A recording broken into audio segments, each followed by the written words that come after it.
everyone, and welcome. Today I want to talk to you guys about the books I read for school last semester. I found that once the semester ended, I still had thoughts I wanted to share on all of these, so I figured why not make a video talking about them. Interestingly enough, I don't have any books I'm required to read this semester, so not sure if I'll ever do a video like this again, but I've still got a year left of grad school, so we'll see. The first one that I was required to read was All That She Carried, and all excepting one really annoying feature, I felt that this was a great book.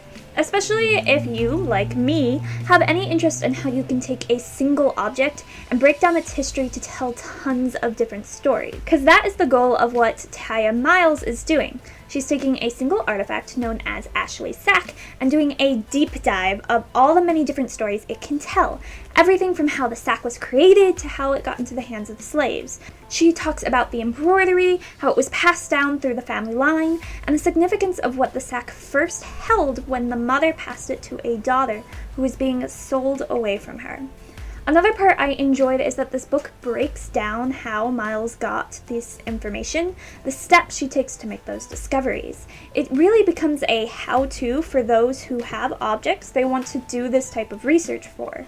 The sack has a very powerful story, and Miles does an amazing job sharing the different ways that this powerful story can be told. But, as I mentioned, there is one drawback to the book, and that is, despite it being written in a linear style, meaning you kind of need to read the book chapters in order to fully understand it, Miles repeats her points excessively. I'm talking every chapter, sometimes multiple times within a chapter. This seems to suggest the goal of this book was that someone could read a single chapter for a class or research project, but the rest of the book isn't written in that way, and the repeating of oneself is excessive even if that was the case. But if you can look past the same points being shared way too many times, you'll find this book is a spectacular example of how a single artifact can tell multiple powerful stories if you're willing to give it the time and research to find those stories. Next up, we have the No Asshole Rule. The book written to help you identify if you're a jerk at work and how to change yourself if you are. Or also to teach you some tips on how to work with or avoid people in your work who are very toxic. Like most books of this style, the points said are obvious, but still, sometimes you just need a book to just say the obvious so you can realize it and move on from it. I did have the fun experience of talking about some of the points in this book to a manager of where I work, and then him realizing he did some of those things, such as bringing personal issues into the workplace and not respecting those in authority, and then a few weeks later, he quit. Not saying this book or that conversation had anything to do with that, but I did find it funny. To be fair, I just want to say my manager was mostly nice and I never minded working with him. He just wasn't the most work-focused person in the world and therefore not suited for a management role. But back to the book, I'd say it was okay. If you're struggling with a toxic work environment, it's got some tips that are helpful. I appreciate its positivity and its belief that workplaces should be focused on removing these toxic people from the environment and promoting more team builders instead, because I do think that's something companies would benefit more from. It also recognizes that some people can't always escape a toxic workplace, and for this reason, it does give tips on how to survive and even slowly change these environments for the better. So yeah, it's a classic self-help book, only work-themed. Now let's talk about my least favorite book of the semester, which is Mahogany by Jennifer L. Anderson. Now, if you love mahogany, want to know everything there is to know about mahogany, feed into the history and the museum world's obsession with this wood, then this is the book for you, because it will tell you everything. And as I said, mahogany is an important wood for many museums as a lot of museum collections contain these pieces. So it's a great resource on finding other engaging stories and ways to talk about these otherwise kind of unrelatable to the modern audience pieces. Mahogany was also a huge part of global history, connecting many threads together, as this book so painstakingly points out. The issue is that this book is boring, especially when compared to the other two historical books I had to read. Even my classmates who are fascinated with mahogany struggled through this one, and as someone who is sick of the wood, it was a nightmare to read. Like I said, it I get its importance. But did I really need to talk about mahogany in every single class? It's gotten to the point where my friends are sending me mahogany memes and pointing it out every time they see it, because they know it annoys me. That is how much I've had to talk about this wood. I don't even like the look of mahogany.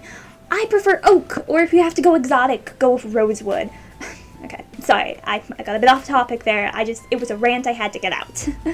This book is a great resource for all things mahogany, but it is not a great weekend read, and that's all I have to say about it. Back to the motivational books! I read Who Moved My Cheese, a cute story about knowing when to stay and when to move on, of realizing that it's better to explore the unknown than stay stuck in one place that isn't providing you with what you desire in life, whatever that might be.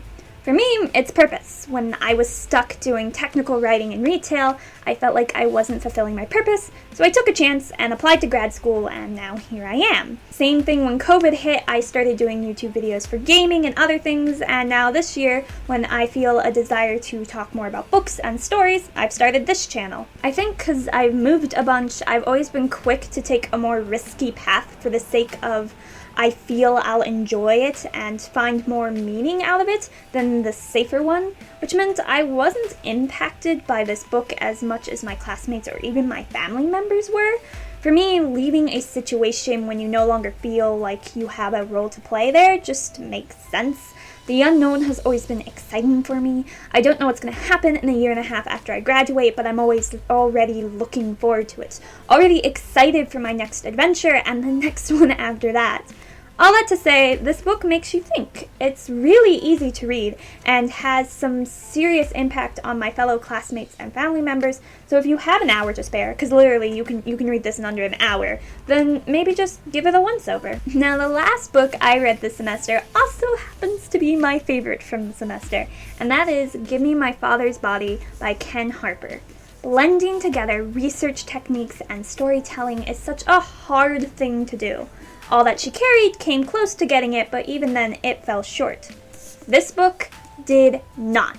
It hit the perfect balance in my opinion, and I devoured it. How Harper got all his information and how eloquently he puts it all together is fascinating to read about.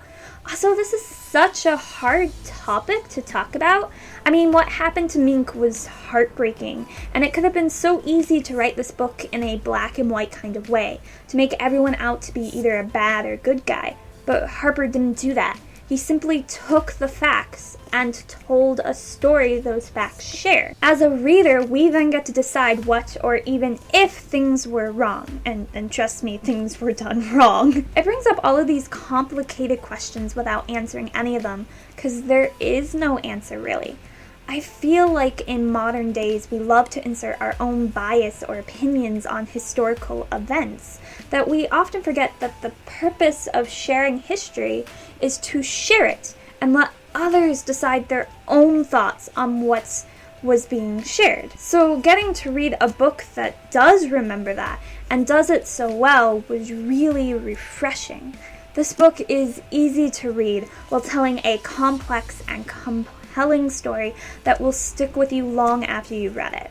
Out of all the books I read this semester, this is the one I would actually say you should read. It was just that good. Yeah, and that was all the books I read this semester. Let me know if you read any of these or plan to, and also see if you can guess what I'm getting my master's degrees in. I think these books make it kind of obvious, but I'd be curious to see what your thoughts are.